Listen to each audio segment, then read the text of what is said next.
All Access Music News.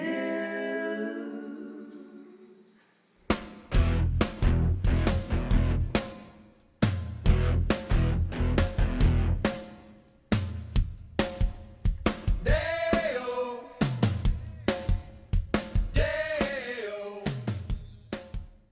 Applause. Hey, that's our applause track. There you go. We're good. Yeah. This is All Access Music News, your All Access Pass, the world of live music. I'm Gina Vaccaro. I'm Barry Sigmund. And I'm the one that they're accessing today, Neal McCoy. Yay!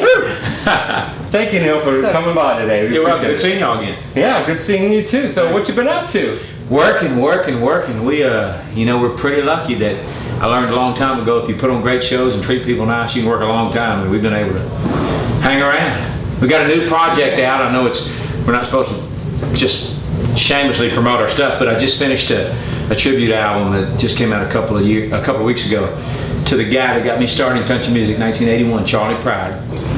And I got to work all over the world with him for about 6 years in the 80s. And I just finished the first Charlie Pride tribute album that's ever been done, and it is a great album, and I'm so proud. It's a real tribute album from me to Charlie, in my way of thanking him. Great music. Because you guys, not only did he give you your start, pretty much, and the music and on your big boost. Yeah. But you guys were close. We're still very close. Yeah, and him and his wife, Rosine, kind of took my wife and I under their wing 30-something years ago and treated us like their own kids and have been good to us. And he let me stay out there on the road and kind of hone my craft of whatever kind of entertainment it is we do. But he let me learn right there on his stage. So I'm tickled to have this album out. And that's excellent. When is that coming out? It comes out, well, it came out 2 weeks ago. Oh, it did? Yeah. Okay. So it's out. So anybody out there that's interested in older country music, but we kind of, did some new instrumentation. Yeah, it's really good. Charlie Pride, I grew up with Charlie Pride. In fact, we know his son, Dion. Oh yeah? Oh yeah, we worked with him. Real nice guy. He is. He's a hoot. We were on the road at the same time, Dion and I, with Charlie.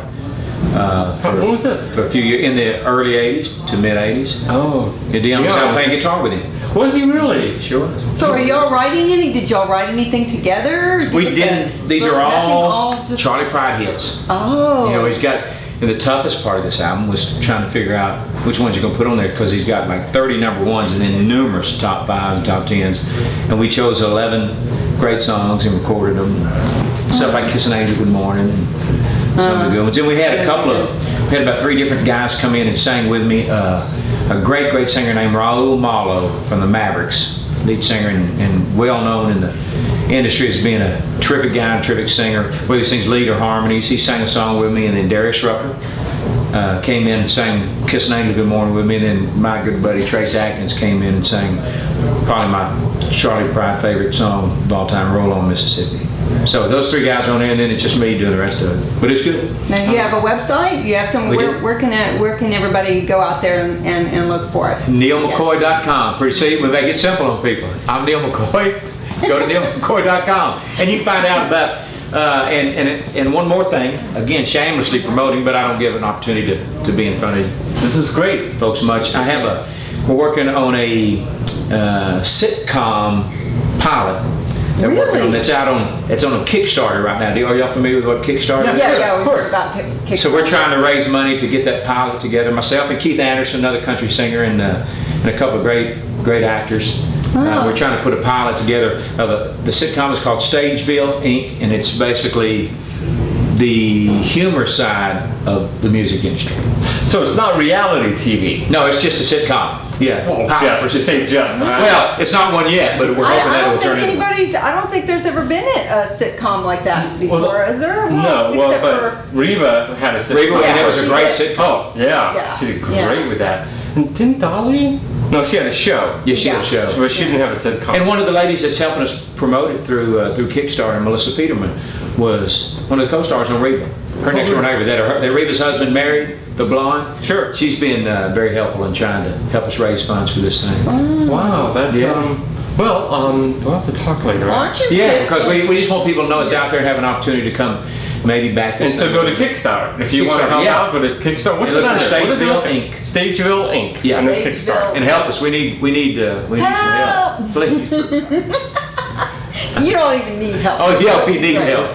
So I want to know, take us to when you were after the 9/11, and Wayne Newton Yeah, recruited you he for did. that. Wow. That was my first That's USO tour. Your first USO. Yeah, and you know, after 9/11, when obviously with the towers fell and everything, everybody wanted to know. Do something. They wanted to do something. You know, Yeah. they said, "What can I do to help? What can I do?" Some people sent in donations. Some just didn't know what they could do, so they didn't do anything. But because they just didn't know what to do. I was fortunate that Wayne reached out to me and said, "I'm fixing to do a USO tour," and this is when our troops had gone in November into Afghanistan, and he was fixing to do a USO tour to Bosnia and Italy. I wanted to know if I'd be interested in doing it. I said, "Yeah, my gosh, when is it?" And it worked out that it fit in my schedule. I went on that one. That was at Thanksgiving of 2001. And then we got back, and right after we got back, Wayne thought we just kind of hit it off, and he said they called me and wanted to know if I wanted to go do another USO tour, very small, and to probably some hot areas in Afghanistan. And we'd only been in Afghanistan about a month. And I said, "You bet." So it was Wayne and I and Drew Carey and 2 Dallas Cowboys cheerleaders that went, and we went into some remote areas and just kind of lifted the spirits of these troops that had been in there about 45 days, no showers, no nothing. For you either. Yeah, no. Well, and they had been there hadn't had anything. They just drinking bottled water and in foxholes, and Wow. they could take an initial push into Afghanistan. And that was my first experience, and since then I've been on 12 or 15 tours. Wow. And You got hooked. I did, and I think anybody would once you go there and have an opportunity. I'm a huge military supporter. My father was in the service. My grandfather was in the service, and so I got there, and I believe in supporting the military, not just the ones in theater, but wherever they're stationed, all over the world and in the United States. And we do shows for a lot of people everywhere. But having an opportunity to go into theater where they are in some of those hot zones, and you get a chance to, if you can, put on a little bit of a show, or just maybe hug their neck or shake their hand and tell them we appreciate them. I got hooked right after the first one. And But it's more than just a show like you would do here, which is important, of course, Right. but it's what you live for. But it's bringing a little piece of home, it is. and that's priceless. It is, especially, and they want to tell you, all the troops will say, "You don't know what this means to us," and then you can see it in their eyes, or you can feel it in their grip, and then you just try and fight off the tears and say, "You don't know what it means to us to have the opportunity to come over and see you guys, and thank you." I mean, because and we try to tell them there are so many more people back at home that want to tell you thank you and would love to be in the position we're in. They just can't get over here. But so we bring thoughts from a lot of people from home, all over the country. That's amazing. That's great. Yeah, it's one of the highlights of my career probably. And I've been fortunate enough that I've won a couple of awards and met some great people, but Got a nothing like- couple of little Yeah. awards. I saw a lot of them Yeah, on well- your bio. So Well, those are all made up. you did some work for they're all made up. Yeah. So you did some children's work too. You've done some help for Children's Foundation. We do. Well, my wife and I have our own foundation in East Texas yeah. called the East Texas Angel Network in Longview, Texas, and it helps children all over Northeast Texas with life-threatening or serious or life-challenging illnesses to help them and their families with expenses. We just finished a couple of weeks ago our 19th year, and we've raised about $7.5 million. All of it staying right there in Texas and helping these children, and some we're extremely proud of, and we thank a lot of acts that have come and donated their time, from Martina to Blake to Wayne Newton to a lot of these people that will come in, Tracy Lawrence's, Joe Diffie's, Tracy Birds, that have come in and they'll do a concert for us, and I'll perform with them, and we just see what we can do about raising money. Are you playing Longview? Is that? It's where the concert, the golf tournament, and everything is in Longview, and our corporate sponsors have been fantastic to us. Is that a year? It is every year. And when is that? Usually at the end of September.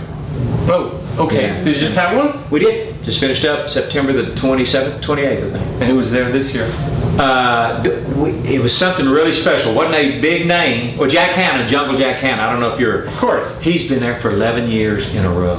Wow. He's a great friend. And he brings animals and entertains people. But we had the Von Trapp family, and The original? The Von If you're, Trapp? well, if you're familiar with The Sound of Music, Sure. Yes. Captain and Maria Von Trapp. Really? These are the great grandchildren. Oh my It's God. 3 sisters and a brother.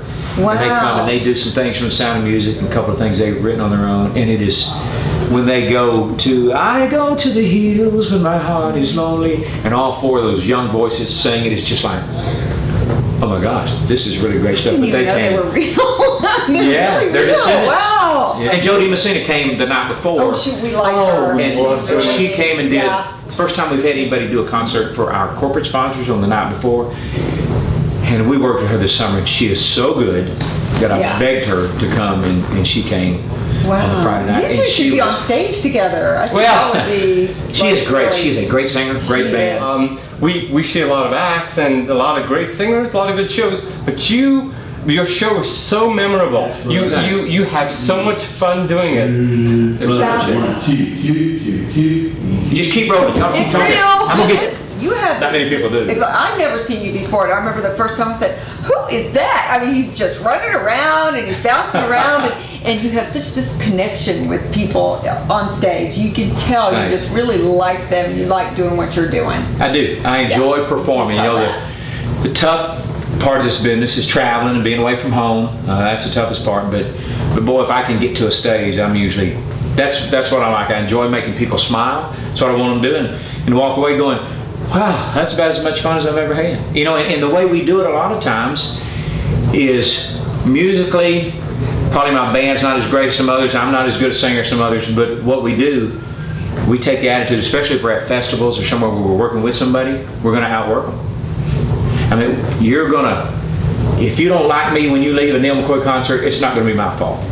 It's the way I look at it, because we're going to work to do everything we can to make you like us. You know, no. I love your Aggie shirt, speaking of Oh, love. thank you. It's you know, I picked it up at a Don't say a thrift shop. No, You wanted to. I did. I was gonna say. This is Because look at it now. It's almost as good as my shirt. We see? switched shirts. We did the switcheroo. Yeah, you know, if I ask you about above and beyond just your show and the performance and the energy you put into it, your music is at times a little unorthodox. It's not standard country music, Yeah. you know? And I find that so refreshing and so different. I mean, I can't think of anybody else who, you know, raps. You know, Yeah. and you know that. You know, some of the newer acts are starting to do it, but they're just copying. Oh, they're so far behind you. They are 20 years off. And they're probably doing it because of you. Well, I know they are. Why else would there be? I don't know. And yours is still, but it still stays within that range of nomicity as far as country. Someone will go, well, that's country, you know.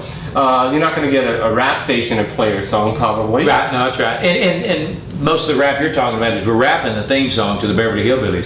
How more country can I mean, you know, that's You can't get get more hillbilly than the Beverly Hillbillies. This is true. Well, and that's what you've been quoted as saying, that you're not, you don't have to go along with the radio stations and all that. You really Yeah. want to be the what people want to. Well, you know, I'm smart. I didn't mean to cut you off. I'm smart enough to know that people that are coming to country music concerts, not all of them grew up on country music. They come over from other formats and other genres. I love that word. I love using it, although it's overused now. But just different types of music, and I'm a big fan of other types of music. So in our show, we incorporate A little bit. you know, yeah, a little bit of everything, because you do. not everybody that comes is going to know even Neal McCoy music. Although they're at a Neal McCoy concert, some are just coming with people because somebody said, well, why don't you go hear this? And so hopefully we're going to do something that will appeal to them in the show to make them like us. And then if they do, then we can throw in some Neal McCoy stuff where we've already got them on our side. You They hooked like them. it too. Yeah, we already got Like you. Too late to get out now. The hillbilly rap. That's right, yeah.